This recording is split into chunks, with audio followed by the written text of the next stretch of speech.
Brought to you bye रजनीगंधा।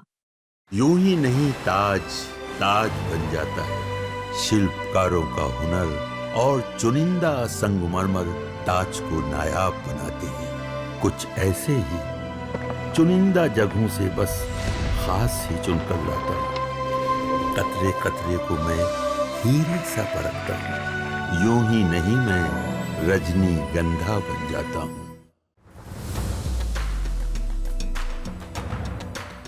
बिहार विधानसभा चुनाव 2025 के लिए महागठबंधन का घोषणा पत्र आना शुरू हो गया है।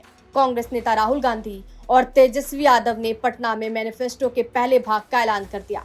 इसमें अति पिछड़ा वर्ग के लोगों के लिए महागठबंधन ने कई वादे किए हैं। इसे अति पिछड़ा न्याय संकल्प का नाम दिया गया है। इसमें पंचायत और निकायों में ईबीसी को 30% आरक्षण और ST/SC के तहत अति पिछड़ा अत्याचार निवारण कानून बनाने के वादे भी किए गए हैं। राहुल गांधी ने ये वादे यूं ही नहीं किए। बिहार की राजनीति में अति पिछड़ा वर्ग यानी ईबीसी इस समय सबसे अहम वोट बैंक माना जा चुका है। कुल आबादी का करीब 36% हिस्सा रखने वाला ये वर्ग किसी भी गठबंधन की किस्मत तय कर सकता है। यही कारण है कि महागठबंधन ने अब खुलकर आरक्षण कार्ड खेल दिया। राहुल गांधी की रणनीति साफ है। 90% जनसंख्या ओबीसी, ईबीसी, अनुसूचित जाति, मुसलमान को नरेंद्र मोदी के नेतृत्व वाले एनडीए के खिलाफ एकजुट करना। कांग्रेस को उम्मीद है कि इससे वो आरजेडी की छाया से बाहर निकलकर अपना अलग जनाधार बना पाएगी। इसी मकसद से राहुल बिहार में लगातार दौरे कर रहे हैं। संविधान बचाओ सम्मेलन, पलायन रोको नौकरी दो पदयात्रा के जरिए उन्होंने ईबीसी, ओबीसी और अल्पसंख्यकों को साधने की कोशिश की। वहीं कांग्रेस ने जिला कमेटियों में भी ईबीसी, ओबीसी और दलितों की हिस्सेदारी बढ़ाई है। लेकिन इस बार महागठबंधन के इस ऐलान से फायदा किसको होगा, ये समझने की कोशिश कीजिए।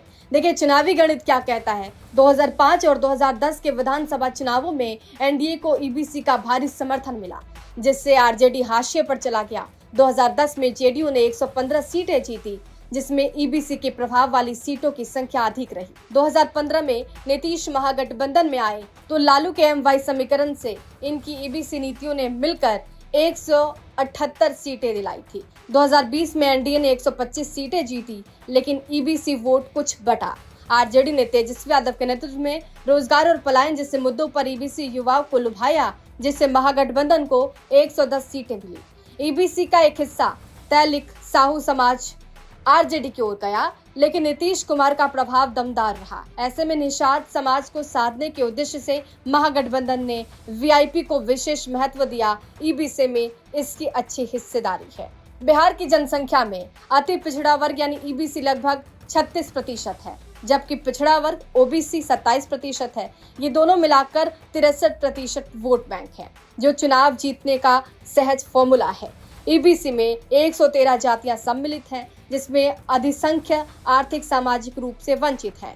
इनका वोट किसी भी गठबंधन के लिए जीत का रास्ता तय कर सकता है। सामाजिक रूप से इन्हें कर्पूरी ठाकुर ने नई पहचान दी थी। राजनीतिक रूप से लालू प्रसाद ने साथ जोड़ा, जबकि नीतीश कुमार ने इन तक सुशासन का लाभ पहुंचाया। अब राहुल गांधी इसी वोट बैंक को महागठबंधन की ओर मोड़ने के लिए आक्रामक रणनीति अपना रहे हैं। 2005 से नीतीश कुमार ने ईबीसी को संगठित कर वोट बैंक बनाया। इसके लिए विशेष योजनाएं शुरू की। अब देखना होगा कि राहुल तेजस्वी का ये दाव चुनाव में वोट दिलाने में कामयाब हो पाता है या नहीं। पैच अब देखना होगा कि राहुल तेजस्वी का ये दाव चुनाव में कितना फायदा दिला पाता है। ब्यूरो रिपोर्ट, बिहार तक।